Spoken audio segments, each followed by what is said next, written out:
Sylhet passport অফিসের 4 দালালের সাজা।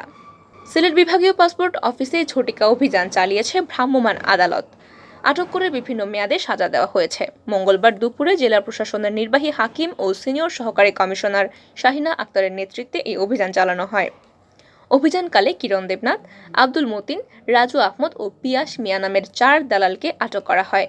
পরে ভ্রাম্যমাণ আদালতের মাধ্যমে তাদের বিভিন্ন মেয়াদে সাজা দেওয়া হয়। অভিযানে নেতৃত্বদানকারী নির্বাহী হাকিম শাহিনা আক্তার বলেন, দীর্ঘদিন ধরে পাসপোর্ট অফিসে এসে মানুষ হয়রানির শিকার হচ্ছেন। সকাল থেকে সন্ধ্যা পর্যন্ত ঘুরেও মানুষ পাসপোর্টের আবেদন জমা করতে পারছেন না। লোকজন দালালদের মাধ্যমে পাসপোর্ট করতে গিয়ে তাদেরকে মোটা অঙ্কের টাকা দিতে হচ্ছে। এই হয়রানি থেকে সাধারণ মানুষকে রক্ষা করতে অভিযান চালানো হয়েছে। পাসপোর্ট অফিসকে দালাল মুক্ত করতে এরকম অভিযান অব্যাহত থাকবে বলে জানিয়েছেন শাহিন আক্তার। অভিযানকালে ভ্রাম্যমাণ আদালতকে সহযোগিতা করেন র্যাব 9-এর কর্মকর্তা মেজর মাহফুজুর রহমান ও সহকারী পুলিশ সুপার আফসান আলম।